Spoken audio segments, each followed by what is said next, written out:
Yeah, yeah, I'm back already.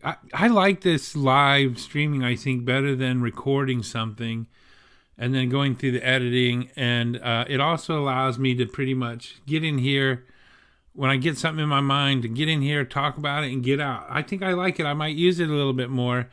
Um, I don't think it's as professional looking as the ones I produce. But anyway, I love our group, right? Our investment club group. It's so amazing.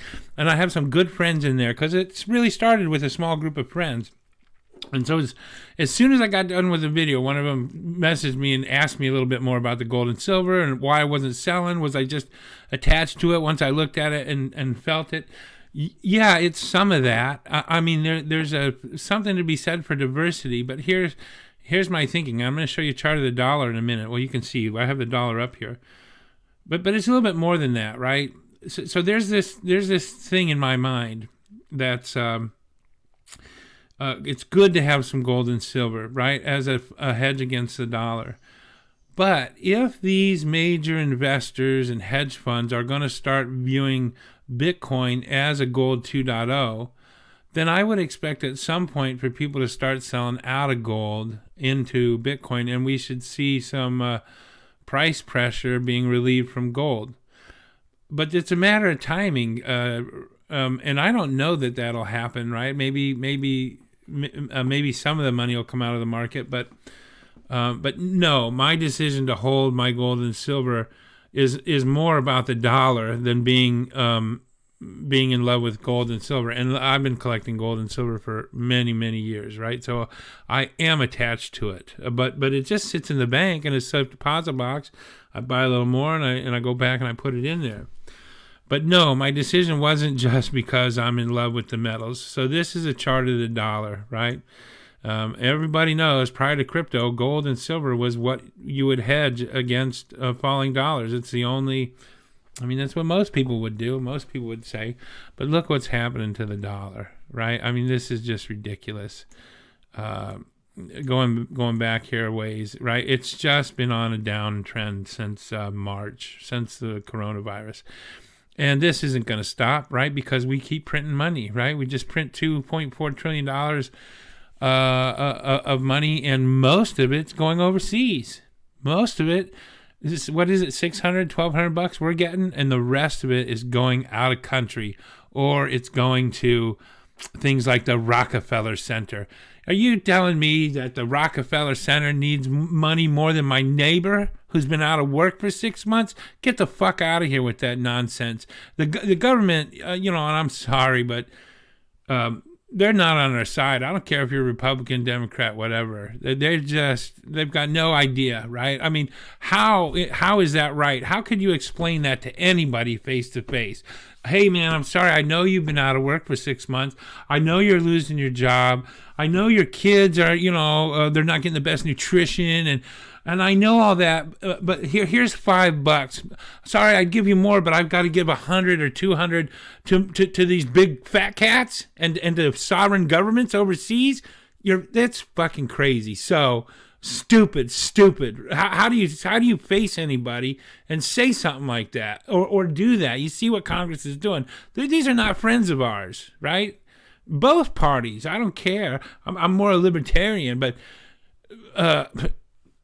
look, I'm hopefully you get it, right? So no, my decision about not selling my gold and silver is not entirely about being in love with the shiny metal. A lot of it's about the dollar. Keeping invested, and in fact, if money starts coming out of gold and into Bitcoin, which I'm sure it will, and gold prices start declining despite a dollar decline, I will probably buy gold because to me it'll be a discount, and there might be something to be said for that, right? Buying cheap gold, even with Bitcoin the way it is, it's buying cheap gold and silver. But I just wanted you to see this, and then I'm going to go to the weekly because I want to show you what we're looking at. So here's where we are. If we break through this support, here's where we're going. Right? This is the destination. Down to an 80. We haven't seen that since 2014. So if we break this support in the dollar, goodbye dollar. We might rest here for a little bit and come back up. But I just don't see how this is possible. And the gains in the market, I don't know what's the market doing today. I imagine it's up, right? When the dollar goes down, the markets generally go up. So let's see what's up with the SPY.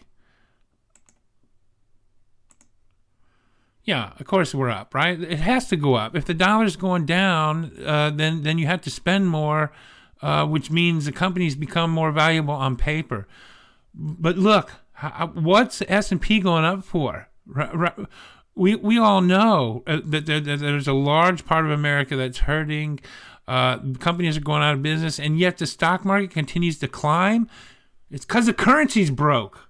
It's not because the economy's great. Look, I'm not having any.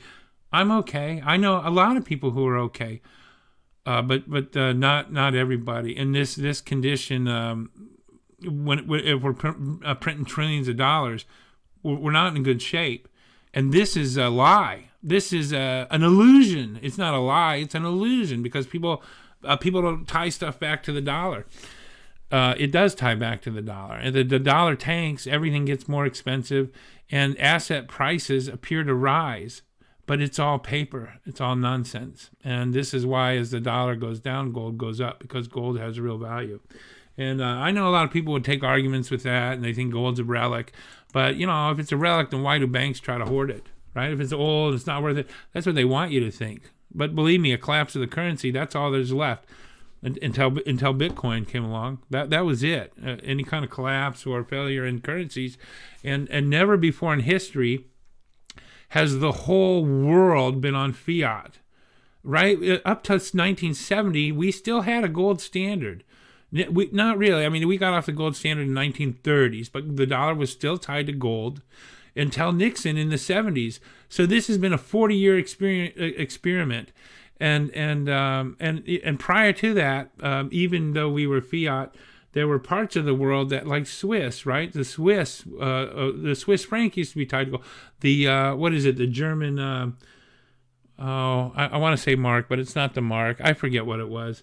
There was always something tied to a real asset. This is the first time in history the whole world is on fiat, and that's because of the dollar, right? We said, hey, hey, Saudi Arabia and OPEC states, we'll protect you militarily as long as you make people buy oil in dollars, and that's what happened. And then everybody traded their gold for dollars, and then we separated the dollar from gold. Ha ha! Thanks for your gold, and now look what's happening, right? The dollar's tanking, and gold's going up, and well, I don't know. I suppose I'm rambling at this point, but my whole point was to answer the question about why I'm deciding to keep my silver and gold for the moment. No, it's not just because it's a shiny metal.